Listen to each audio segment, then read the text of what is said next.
Hello, welcome to Hoot, Chapter 12. Roy was exhausted. It seemed like 100 years ago that Dana Matterson had tried to strangle him inside the janitor's closet, but it had happened only that afternoon. Thanks. Now we're even, Beatrice Leap said. Maybe, said Roy. They were waiting in the emergency room of the Coconut Cove Medical Center, which was more of a large clinic than a hospital. It was here they brought Beatrice's stepbrother after carrying him upright for almost a mile, each of them bracing one of his shoulders. He's going to be all right, Roy said. For a moment, he thought Beatrice was about to cry. He reached over and squeezed her hand, which was noticeably larger than his own. He's a tough little cockroach, Beatrice said with a sniffle. He'll be okay. A woman dressed in baby blue scrubs and wearing a stethoscope approached them. She introduced herself as Dr. Gonzalez. Tell me exactly what happened to Roy, she said. Beatrice and the real Roy exchanged anxious glances. Her stepbrother had forbidden them from giving his name to the hospital for fear that his mother would be notified. The boy got so agitated that Roy hadn't argued. When the emergency room clerk asked Beatrice for her stepbrother's name, address, and phone number, Roy impulsively had stepped forward and blurted his own. It had seemed like the quickest way to get mullet fingers into a hospital bed. Roy knew he was also getting himself into trouble. Beatrice Leap knew it too. That's why she had thanked him. My brother got bit by a dog, she told Miss Dr. Gonzalez. Several, Roy added. What kind of dogs? The doctor asked. Big ones. How did it happen? Here, Roy let Beatrice take over the story, as she was more experienced at fibbing to adults. They nailed him at soccer practice, she said. He came running home all chewed up, so we brought him here as fast as we could. Said Dr. Gonzalez with a slight frown. What? Don't you believe me? Beatrice's indignation sounded genuine. Roy was impressed. But the doctor was a cool one, too. Oh, I believe your stepbrother was attacked by dogs, she said. I just don't believe it happened today. Beatrice stiffened. Roy knew he had come up with something fast. The wounds on his arm aren't fresh, Dr. Gonzalez explained. Judging by how far the infection has progressed, I'd estimate he was bitten 18 to 24 hours ago. Beatrice looked flustered. Roy didn't wait for her to recover. Yeah, 18 hours, that sounds about right, he said to the doctor. I don't understand. See, he passed out right after he got bit, Roy said. It wasn't until the next day he finally woke up, and that's when he came running home. Then Beatrice called me and asked if I'd help get him to the hospital. Dr. Gonzalez fixed Roy with a stern gaze, though there was an edge of amusement in her voice. What's your name, son? Roy gulped. She'd caught him off guard. Tex, he answered weakly. Beatrice nudged him with her elbow as if to say, that's the best you can do? The doctor crossed her arms. So, Tex, let's get this straight.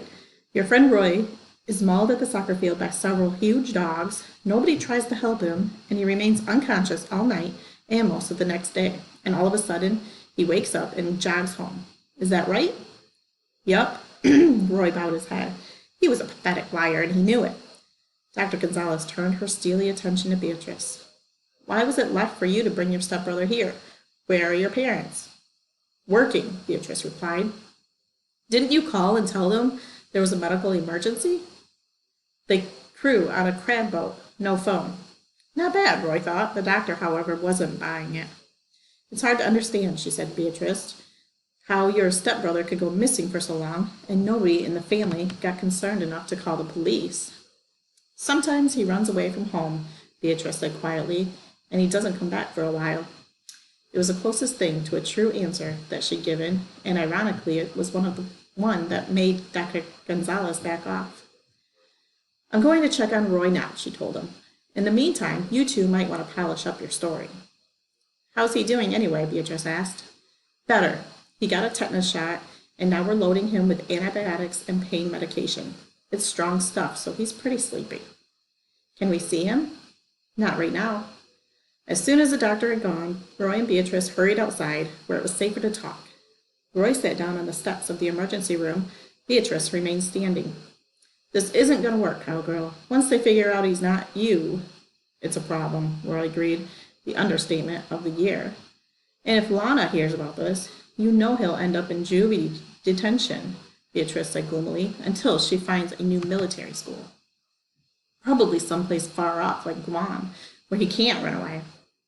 Roy didn't understand how a mother could kick her own child out of her life, but he knew such tragic things occurred. He'd heard of fathers who acted the same way. It was depressing to think about. We'll come up with something, he promised Beatrice. Know what, Tex? You're okay. She pinched his cheek and went bounding down the steps. Hey, where are you going? He called after her. Fix dinner for my dad. I do it every night. You're kidding, right? You're not really leaving me here alone.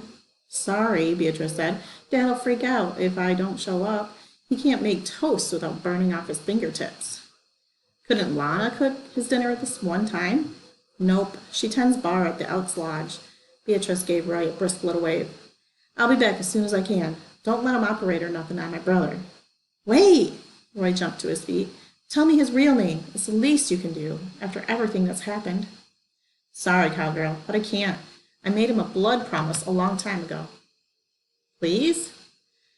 If he wants you to know, Beatrice said, he'll tell you himself. Then she ran off, her footsteps fading into the night. Roy trudged back into the emergency room. He knew his mother would be getting worried, so he asked the desk clerk if he could borrow the phone. It rang a half-dozen times on the other end before the Eberhardt's answering machine picked up. Roy left a message saying he'd be home as soon as he and Beatrice finished cleaning up the mess from the science project. Alone in the waiting area, Roy dug through a stack of magazines until he found an issue of Outdoor Life that had an article about fishing for cutthroat trout in the Rocky Mountains. The best thing about the story was the photographs. Anglers wading knee-deep in blue western rivers lined with tall cottonwoods, rows of snowy mountain crags visible in the distance. Roy was feeling pretty homesick for Montana when he heard the approach of a siren outside. He decided it was an excellent time to go find a Coke machine, even though he only had 2 dimes in his pocket. The truth was, Roy didn't want to be in the emergency room to see what the siren was all about. He wasn't prepared to see them wheel in somebody who'd been injured in a serious wreck, somebody who might even be dying. Other kids could be really curious about that gory stuff, but not Roy. Once when he was 7 years old and his family lived near Milwaukee, a drunken hunter drove a snowmobile full speed into an old birch tree. The accident happened only 100 yards from the slope where Roy and his father were sledding. Mr. Eberhardt had run up the hill to try to help, with Roy huffing close behind. When they reached the tree, they realized there was nothing they could do. The dead man was soaked with blood and twisted at odd angles like a broken G.I. Joe doll.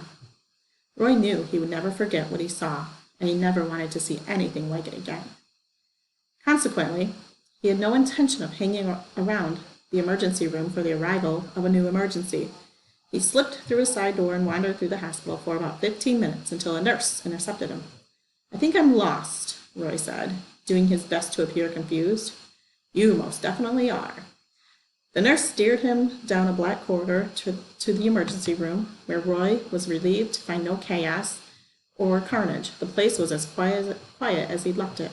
Puzzled, Roy went to the window and checked outside. There was no ambulance in the delivery zone, only a Coconut Cove police cruiser. Maybe it was nothing, he thought, and returned to his magazine. Soon afterward, Roy heard voices from behind the double doors that led to the area where Mullet Fingers was being treated. A loud discussion was taking place in the patient ward, and Roy strained to make out what was being said. One voice in particular rose above the rest, and Roy was distressed to recognize it. He sat there in nervous misery, trying to decide what to do next. Then he heard another familiar voice, and he knew there was only one choice. He walked to the double doors and pushed them open. Hey, Mom! Dad! He shouted. I'm right here. Officer Delinko had insisted on giving the Eberhardts a ride to the hospital. It was a decent thing to do, and also a prime opportunity to score points with Roy's father. The patrolman hoped that Mr. Eberhardt's son wasn't involved in the continuing mischief at the Pancake House construction site. What a sticky situation that would be. On the drive to the hospital, Roy's parents sat in the back seat and spoke quietly between themselves. His mother said she couldn't imagine how Roy had gotten bitten by a dog while he was working on a science project. Maybe it has something to do with all that hamburger meat, she speculated. Hamburger? Said Roy's father. What kind of school project uses hamburger? In the rear view mirror, Officer Delinko could see Mr. Eberhardt put an arm around his wife's shoulders. Her eyes were moist, and she was biting her lower lip. Mr. Eberhard appeared as tightly wound as a clock spring. When they got to the emergency room, the desk clerk declared that Roy was sleeping and couldn't be disturbed. The Eberhards tried to reason with him, but the clerk wouldn't budge. "We're his parents," Mr. Eberhard said evenly, "and we intend to see him right away." "Sir, don't make me call a supervisor." "I don't care if you call the Wizard of Oz," said Mr. Eberhard. "We're going in." The clerk trailed them through the swinging double doors. "You can't do this," he objected, scooting ahead of the Eberhards and blocking the hallway to the patient ward. Officer Delinko edged forward, assuming that the sight of a police uniform would soften the fellow's attitude. He was mistaken. "Absolutely no visitors. It says right here in the doctor's notes." The clerk solemnly waved a clipboard. "I'm afraid you'll have to go back to the waiting room. That means you too, officer." Officer Delinko shrank away. Not the Eberhards. "Listen, that's our son lying in there," Roy's mother reminded the clerk. "You called us, remember? You told us to come." "Yes, and you may see Roy as soon as the doctor says it's allowed." "Then page the doctor, now." Mr. Eberhard's tone of voice remained level, but the volume had gotten much louder. "Pick up the phone and dial. If you've forgotten how, we'll be happy to show you." "The doctor's on a break. She'll be back in 25 minutes," the clerk said tersely. Then she can find us right here," Mr. Eberhard said, "visiting our injured son. Now, if you don't move out of the way, I'm going to drop kick you all the way to Chocolosky. Understand?" The clerk went pale. "I'm reporting you to my supervisor." "That's a dandy idea." Mr. Eberhard brushed past and started down the hall, guiding his wife by the elbow. "Hold it right there," snapped a firm female voice behind him.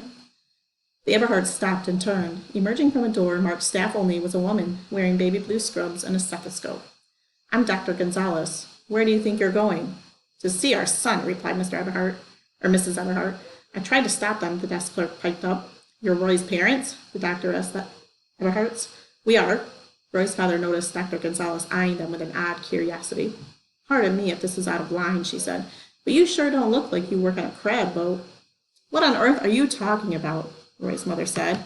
"Is everybody at this hospital a total wacko?" "There must be some mistake," Officer Delinko interjected. "Mr. Eberhard is a federal law enforcement agent." Dr. Gonzalez sighed.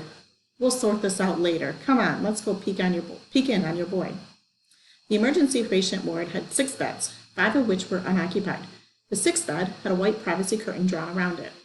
"We've got him on IV antibiotics, and he's doing pretty well," Dr. Gonzalez said in a low voice. "But unless we find those dogs, he'll need a series of rabies injections. Those are no fun."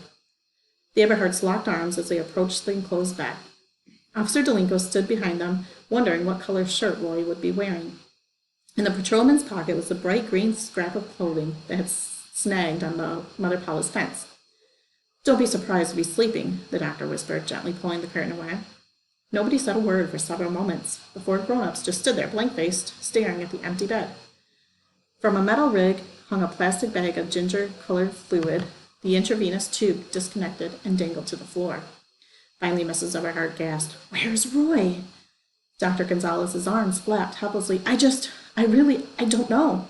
"You don't know?" Mr. Eberhard erupted. "1 minute an injured boy is asleep in his bed, the next minute he's vanished." Officer Delinko stepped between Mr. Eberhard and the doctor. The patrolman was afraid that Roy's father was upset enough to do something he might later regret. "Where is our son?" Mrs. Eberhard demanded again. The doctor buzzed for a nurse and frantically started searching the emergency ward. "But he was the only patient here," Mr. Eberhard said angrily. "How can you possibly lose the one and only patient you've got?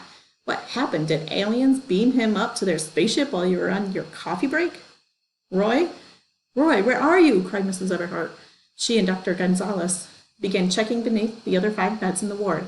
Officer Delinko whipped out his portable radio and said, "I'm calling for backup."